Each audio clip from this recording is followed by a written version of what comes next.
नमस्कार, बहुत बहुत स्वागत है आपका इंडिया डेली पर। मैं हूं आपके साथ तमन्ना महाजन और मेरे साथ हैं ज्योतिषाचार्य पंडित अमित पांडे जी। और हम लेकर हाजिर हैं आपका खास प्रोग्राम प्रश्न कुंडली। आपके लिए कैसा रहेगा साल 2025? इस साल कैसी है ग्रह नक्षत्रों की चाल? नए साल में आपकी मनोकामना पूर्ण होगी या फिर कुछ अधूरा रह जाएगा? नौकरी और बिजनेस को लेकर क्या कहते हैं आपके सितारे? नए साल में नई जॉब, मकान, प्यार या कार का सपना सच होता हुआ दिखाई दे रहा है?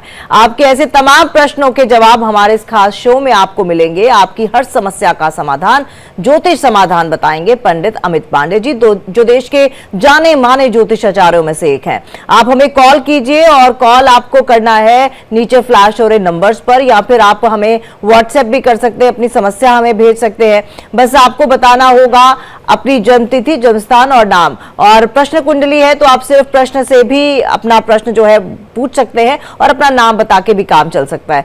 पंडित अमित पांडे जी हमारे साथ मौजूद हैं और आपको उचित उपाय बताएंगे और आपके हर सवाल का जवाब देंगे। अगर आपका कोई सवाल है तो आप हमें कॉल कर सकते हैं। और सबसे पहले आपका बहुत बहुत स्वागत है पंडित जी। धन्यवाद आपका। तो आज इस कार्यक्रम की शुरुआत करेंगे और शुरुआत हम करेंगे आज के पंचांग से। तो क्या कहता है आज का पंचांग? देखिए, आज 3 जनवरी 2025 दिन शुक्रवार है। जैसा कि पूष का महीना चल रहा है, इसे संस्कृत में पौष मास कहा जाता है। आज शुक्ल पक्ष की चतुर्थी तिथि है। दिन में 11:39 तक 11:39 तक यह चतुर्थी तिथि है, जो भगवान गणेश की उपासना के लिए सर्वश्रेष्ठ है। जिनकी बुध की दशा चल रही है वो आज भगवान की गणेश की पूजन जरूर करें। नक्षत्र धनिष्ठा है। धनिष्ठा नक्षत्र दिन में रात में 10:22 तक है। मतलब पूरे दिन जो है आज धनिष्ठा नक्षत्र भोग करेगा। आज वज्र योग है दोपहर के 12:38 तक। चंद्र राशि मकर है, लेकिन 10:47 तक उसके बाद कुंभ राशि शुरू हो जाएगी। सूर्य राशि जैसा आप जानते हैं धनु में इस समय सूर्य गोचर कर रहा है। शुभ मुहूर्त नोट कर लीजिए। अगर कोई अच्छा कार्य आपको करना है, कोई सामान खरीदना है, कोई यात्रा करनी है, बेहतर मुहूर्त आज का है अभिजीत मुहूर्त, जिसमें किया गया हर कार्य सफल होता है। वह है दिन में 12:05 से लेकर के 12:46 तक। यह 41 मिनट का जो समय है बहुत बेहतरीन है, आज का बहुत शुभ है। इसके साथ साथ जो व्यापारी गण हैं, जो लाभ के लिए कार्य कर रहे हैं, किसी फायदे की डील करना चाहते हैं, तो चौघड़िया मुहूर्त उनके लिए बता देता हूँ। वह लाभ है, लाभ मतलब उन्नति देने वाला, लाभ कराने वाला। वह है 12:25 से 1:43 तक। यह समय आप जरूर नोट कर लें। अब बता देता हूं कि आज कब सावधान रहना है, अर्थात राहु काल कब है। राहु काल 11:08 से लेकर के प्रातः काल 12:26 तक। इसमें थोड़ा सा समय अभिजीत मुहूर्त का भी आता है, लेकिन जब अभिजीत मुहूर्त चल रहा होता है तो राहु काल निष्प्रभावी हो जाता है। तो कुल मिलाकर के 11:08 से लेकर के 12:26 तक कोशिश करें कोई नया काम, कोई यात्रा की शुरुआत ना करें जी। तो आज का पंचांग क्या कहता है ये हमने आपको बता दिया, और क्या कुछ आज आपको सावधानियां बरतनी है ये भी पंडित जी ने आपको बता दिया। अब पंडित जी, क्योंकि कल हम बात कर रहे थे शनि की 7.5 की, और आपने कहा था कि मकर राशि ने तो इससे निजात पा लिया, लेकिन अब कौन सी ऐसी वो राशियां हैं जहां पर इस बार 2025 में ये शनि की 7.5 उनका काम खराब कर सकती है? देखिए, जब मकर राशि की 7.5 समाप्त हुई है तो इसका मतलब है कि किसी और राशि पे 7.5 का शुभारंभ होगा। और जब शनिदेव गोचर करके मीन राशि में पहुंच जाएंगे तो मेष राशि वालों के लिए थोड़ा सा समय मुश्किल होने जा रहा है, क्योंकि उनके ऊपर अब 7.5 की शुरुआत हो गई है। मतलब अब आप जाने कि 3 राशियों पे हमेशा 7.5 का क्रम चल रहा होता है। 7.5 के बारे में जो हमारे शास्त्र कहते हैं कि शनि जिस राशि में गोचर करता है उससे एक राशि आगे और एक राशि पीछे और उस राशि पे, इन 3 राशियों पे शनि की 7.5 होती है। राशि द्वादशर मूर्धन हृदय पाद द्वितीय शनि नाना क्लेश करोति दुर्जनः भयम पशुन पीड़यत। मतलब आपके ऊपर जब 7.5 चलेगी तो भय होगा, क्लेश होगा, और आपके जो धन संपत्ति की वस्तु उससे पीड़ा प्राप्त होती है।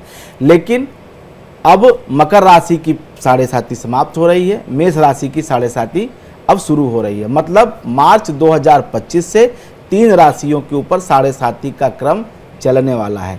मीन राशि के ऊपर, चूंकि मीन राशि में गोचर कर रहा है, और जो उससे 12वीं राशि है मतलब कुंभ राशि, उसके ऊपर 7.5 रहेगी, और जो उसकी दूसरी राशि है मतलब मेष राशि, तो 3 राशियों के ऊपर शनि के 7.5 का प्रभाव अब रहने वाला है, जिसमें सबसे प्रमुख राशि है जो नई राशि ऐड हुई है, जिसकी शुरुआत हो रही है, वो मेष राशि है।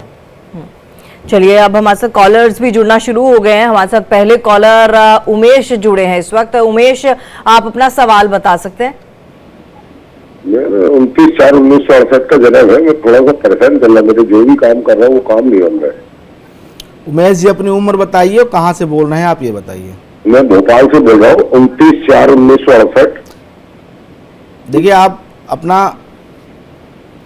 उम्र बताइए, आप कितने साल के? 50 साल के हैं? 50 से ऊपर? 57 में हो जाऊंगा, 56 पे चल रहा हूँ, 57 में चल रहा हूँ। ठीक है उमेश जी। जी,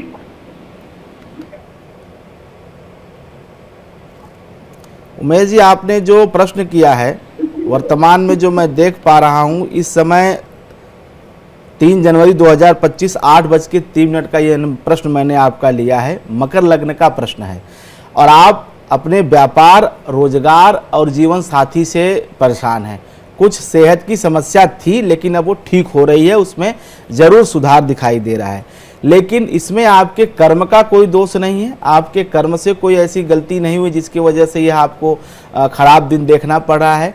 केवल यह भाग्य का दोष है। अब भाग्य यह आपका पिछले 15-16 महीने से ज़्यादा आपको परेशान कर रहा है। मतलब ऐसे में आदमी जो है बहुत प्रयास करता है, बहुत प्रयत्न करता है, फिर भी उसको सिर्फ मुट्ठी भर ही प्राप्त होता है, क्योंकि अभी प्रश्न काल से आपके भाग्य भाव में केतु गोचर कर रहा है, कन्या का। केतु कहीं न कहीं भाग्य भाव में अच्छा नहीं माना जाता, वो बाधक माना जाता है। दूसरी बात यह है कि आपके दशमेश और लग्नेश शनि और शुक्र जो प्रश्न काल से बनते हैं वो इत्थसाल तो करते हैं, एक साथ बैठे तो हैं द्वितीय भाव में, लेकिन शनि और शुक्र की युति जो होती है वह बहुत बड़े अवसर में सिर्फ थोड़ा सा ही प्राप्त होने देता है। मतलब आपका जो परिश्रम है या आपके पास जो अवसर है उसमें बहुत सारी चीज़ें, बहुत सारी उपलब्धि, बहुत सारा धन प्राप्त हो सकता है, लेकिन उतना प्राप्त नहीं हो रहा है। किंतु चिंता न करें, जब केतु का गोचर सिंह राशि में होगा उसके पश्चात आपका भाग्य आपके लिए सहायक होगा और तमाम चीज़ें रोजगार को लेकर के, आर्थिक परिस्थितियों को लेकर के काफ़ी आपके पक्ष में होंगी और आपका जीवन बेहतर होगा। बिल्कुल। और उमेश जी, बस थोड़ा सा संयम बनाए रखना है और थोड़ा सा इंतजार कीजिए। जैसा कि पंडित जी ने बताया कि आने वाला समय आपके लिए अच्छा होगा, बस कुछ बातों का ध्यान रखना है। और कुछ बातों का ध्यान पंडित जी, मुझे लगता है जैसे आपने शनि की 7.5 बताई जिन राशियों को होनी है, क्या वो भी किसी तरह से इस प्रभाव को कम कर सकते हैं? एक कॉलर ले लेते हैं पहले। किरण हमारे साथ जुड़ी हुई है। किरण, आप अपना सवाल कर सकती हैं। और कहाँ से बोल रही है?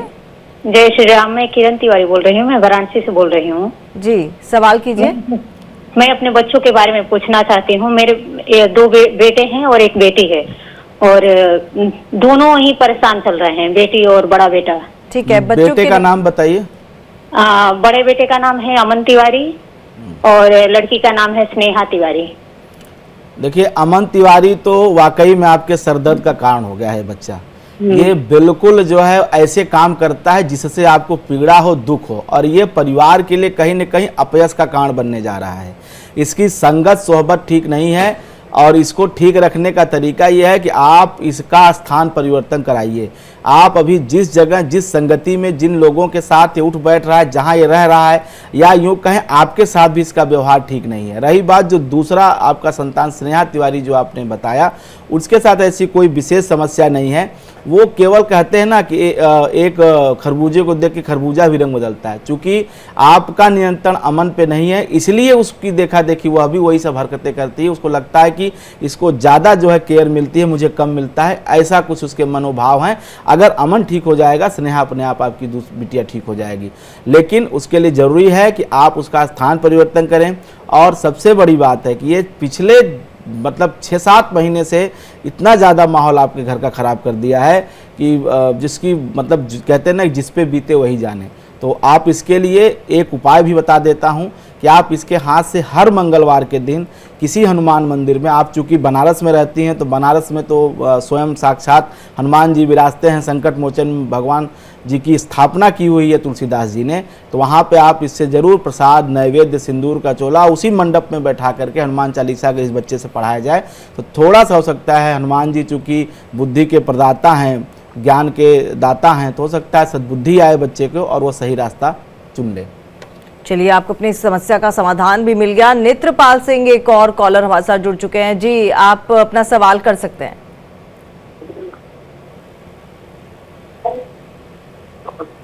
हेलो जी जी जी, कहाँ से बोल रहे हैं आप? यूपी से बोल रहे हैं जी। जी, आपको अपने बारे में जानना है? बच्चों के बारे में पूछना ठीक है, बच्चों के नाम बताइए और सवाल बताइए। संदीप कुमार। नाम क्या है? संदीप कुमार। उम्र क्या है बच्चे की? बच्चे की उम्र है 15/10/1999। अच्छा, मतलब आपका बच्चा 25 साल का हुआ है अभी? हाँ जी। क्या पूछना है? बच्चे का तैयारी कर रहा है, इसके जॉब का कब तक हो सकता है? बिल्कुल आपके बच्चे का जॉब हो जाएगा, इसमें कोई दौरा नहीं। मार्च के महीने में जो परीक्षा होगी उन परीक्षाओं में यह बच्चा जरूर सफल होगा और पढ़ने में आपका बच्चा बहुत अच्छा है, काफ़ी मेहनती भी है। और जो मैं प्रश्न देख पा रहा हूं कि 2.5 साल से बच्चा पूरी ताकत से लगा है किसी कोचिंग कहीं किसी माध्यम से, और ये व्यवस्थित ढंग से तैयारी कर रहा है। काफ़ी परिश्रमी बच्चा है आपका ये, और यह निश्चित रूप से ईश्वर कृपा से सफल भी होगा। एक उपाय बता देता हूं, चूँकि आप उसके पिता हैं, उसके बेहतर भविष्य के लिए एक सुंदर कांड का पाठ आप डेली करना शुरू कर दीजिए। 100 दिन आपका पाठ पूरा नहीं होगा, उसके पहले आपका बच्चा कहीं न कहीं सरकारी सेवा में समायोजित हो जाएगा। लेकिन उसके लिए कहते हैं ना कि 12 पूत पिता के धर में और खेती उपजई अपने कर में। हमारे यहाँ संतान की जो प्रगति होती है, संतान जो भी अच्छा बुरा जैसा भी निकलता है, वो कहीं न कहीं माता पिता के शुभ या अशुभ कर्मों का प्रतिफल होता है। तो अगर आप कुछ धर्म का कार्य, अगर आप कुछ साधना पूजा करेंगे, उसका सीधा प्रभाव आपके बच्चे पे दिखाई देगा। तो मेरा सलाह है आपको कि आप जो है सुंदरकांड का एक पाठ उस बच्चे के लिए हनुमान जी से प्रार्थना करिए, एक पाठ नियमित करिए। मुझे पूरा यकीन है कि 100 पाठ करते करते आपका काम बन जाएगा और आपका बच्चा कहीं न कहीं ठीक प्रकार से सरकारी सेवा में समायोजित हो जाएगा।